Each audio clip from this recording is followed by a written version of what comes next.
नमस्कार मंडळी, स्टार प्रवाहावरील लक्ष्मीच्या पावलाने या मालिकेने काल निरोप घेतला. या मालिकेतील कला अद्वैतची जोडी प्रेक्षकांच्या पसंती पडली होती. मालिकेतील ईशा केसकर आणि अक्षर कोठारी या जोडीला प्रेक्षकांनी भरभरून प्रेम दिलं.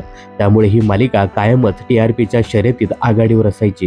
मात्र मालिकेतील मुख्य अभिनेत्री कला म्हणजेच ईशा केसकरने अचानक एक्झिट घेतल्यामुळे प्रेक्षकांमध्ये प्रचंड नाराजी पसरली आणि त्यामुळे साहजिकच या मालिकेच्या TRPत घसरण होत गेली. या मालिकेचा TRP अजून कमी होऊ नये म्हणून साहजिकच मालिकेच्या मेकर्सने आणि स्टार प्रॉने ही मालिका बंद करण्याचा निर्णय घेतला आणि अखेर 12 डिसेंबर रोजी या मालिकेचा शेवटचा भाग प्रदर्शित झाला. अशातच आता मालिका संपल्यानंतर ईशा केसकरने सोशल मीडियावर एक पोस्ट शेअर केली आहे. लक्ष्मीच्या पावलाने या मालिकेमध्ये कलाची मुख्य भूमिका साकारणाऱ्या ईशा केसकरने तिच्या प्रकृतीमुळे मालिकेतून एक्झिट घेतली होती. मात्र आता याचा फटका मालिकेला बसला. ईशाच्या एक्झिटनंतर सुकन्या या पात्राची एंट्री झाली. सुकन्याच्या एंट्रीनंतर महिन्याभरातच ही मालिका संपली.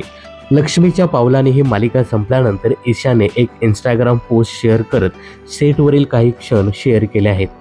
हा व्हिडिओ शेअर करताना तिने लक्ष्मीच्या पावलाने या मालिकेचं शीर्षक गीत लावलं आहे. त्यासोबतच या पोस्टमध्ये ती लिहिते की मी अचानक निरोप घेतल्याबद्दल मनापासून सॉरी. तुम्ही प्रेक्षकांनी केलेल्या प्रेमासाठी कायम ऋणी राहीन.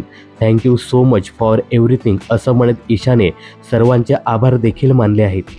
तर प्रेक्षकांनी सुद्धा तुम्हाला मिस केलं असं म्हणून बऱ्याचशा कमेंट्स केलेल्या पाहायला मिळत आहेत. तर मित्रांनो, लक्ष्मीच्या पावलाने या लोकप्रिय मालिकेने काल प्रेक्षकांचा निरोप घेतला. तर या मालिकेच्या जागेवर आता 15 डिसेंबरपासून वचन दिले तू मला ही मालिका प्रेक्षकांच्या भेटीला येते. तर मित्रांनो, लक्ष्मीच्या पावलाने या मालिकेला तुम्ही मिस कराल का हे कमेंट्स करून नक्की सांगा. मनोरंजन क्षेत्रातील अशाच फिल्मी अपडेट्स जाणून घेण्यासाठी चॅनलला सबस्क्राईब करायला विसरू नका.